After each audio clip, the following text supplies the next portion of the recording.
Claude Zdanow is the CEO of ONAR holding sure he's company, gonna wanna come ONAR. on. He's a good guy, and Yep. he's kind of a brilliant guy. I sort of think that he should be my other show host, or maybe Oh. substitute show host. Okay. Claude, in your free time, can you come here and just be a host of the show with me? It pays almost nothing, and you get beat up. What's up, dude? Good to see you, man.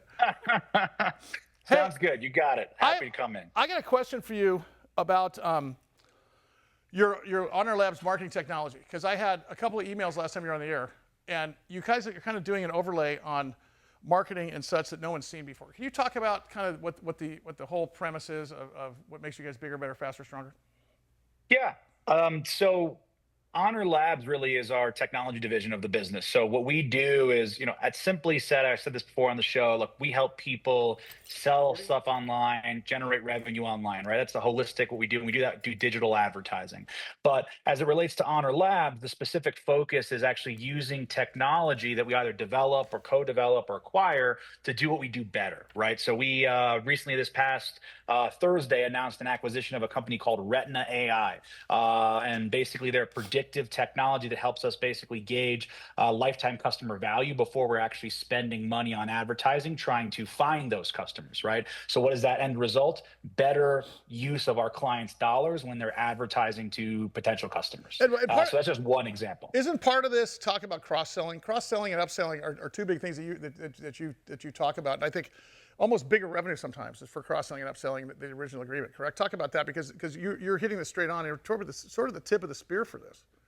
Yeah, well, look, the interesting thing about digital advertising holistically is that, people think of it mostly as Google pay-per-click, right? Google was the godfather of online advertising in many ways, right? And then you had Facebook, which became Meta, and Instagram. But the reality of today's world is that we have a growing amount of places to advertise more than ever before, right? You go to Home Depot's website, they're selling advertisements to brands who want to advertise and promote, right? So there's hundreds of places you can advertise that never existed before. So we work in a lot of ways to help growth stage brands and companies navigate that ecosystem of now you don't just advertise on one or two different advertising platforms. You might be on 10, 15, 20 different advertising platforms.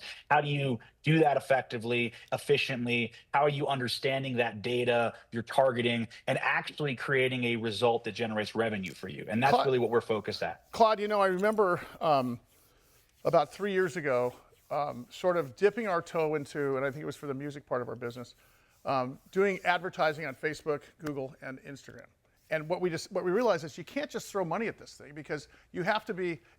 I guess if you threw $35,000 in advertising in one day, you're not necessarily going to get anything out of it unless you can prove to these companies that you're a trusted advertiser. It's a very prescriptive way to do this, correct? I mean, it's not. The average bear can't just figure this out, which is a company like yours and technology like yours is important, because I can tell you, we still spend $3 a day, even if we're not advertising, just to maintain the consistency. Because when you do advertise, there's some sort of algorithm within those three platforms that wants you to be a trusted advertiser before they let you get there. And I think that's probably because they're worried about fraud and so on and so forth. How prescriptive is the advertising sort of game in terms of digital advertising versus just throwing money at a classified ad or a TV ad or a terrestrial ad?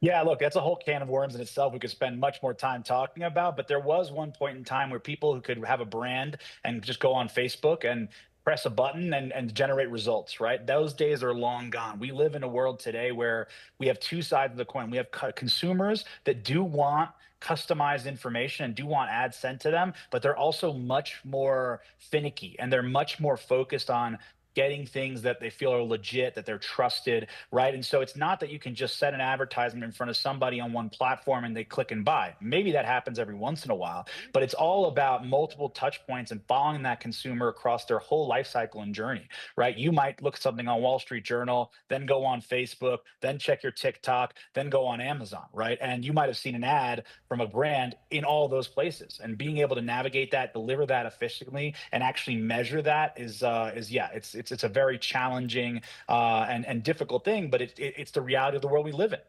Claude Zdanow, soon to be new co-host of the Big Biz Show, also the CEO of ONAR Holding Corporation, their ticker symbol ONAR. Claude, that was my point. It used to be we'd hear the complaint, oh, it's so hard to get the commercial or the advertisement, whatever it is, in front of this younger generation now that's everywhere. You say younger generation? Yeah. Is that what the young kids generation? Pretty much, the hip 1970 called, they want their shag carpet back. Yeah, but is it actually easier now? Because you just said, I think the key phrase is touch points. Yeah, look, it's definitely easier from a cost perspective, right? You don't have to buy a commercial that hopefully airs at the right period of time to get in front of that consumer, or buy a billboard in Times Square, right? But it is, while it's much more sniper focused, right, in terms of doing it, there's also a lot more noise. Noise is the big thing. There's tons of brands advertising. There's traffic, tons of right? fragmentation. It's traffic, correct? Yeah, exactly right. So you have to cut through that noise, and that's the real challenge, right? Getting the people at the right time, right place, with the right product they actually want to buy. Hey, I got about a minute and a half left here. I want to talk about two things. And we don't usually talk about stock. We don't usually talk about numbers, but we're talking about uplisting the NASDAQ here. Are you free to talk about that as a CEO of a public company? Are you allowed to say that out loud? I can say that is our goal. You know, we are not there yet, and we have not put out any guidance or information about that. But I can say that is a goal for us as a company. Yes. Number two, your IQST partnership. Talk about that, because there's something in the air that says you're about to do something very big. I know that IQST is something that would make you guys bigger, better, faster, stronger, and maybe cheaper in terms of service related. Talk about that.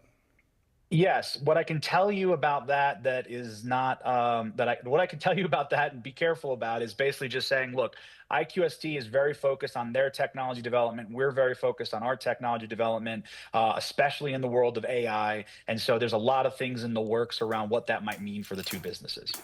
Claude Zdanow, Chief Executive Officer, easy for me to say, ONAR, ONAR Holding Corporation, ticker symbol ONAR. Claude, we need you back again soon, man. Good stuff.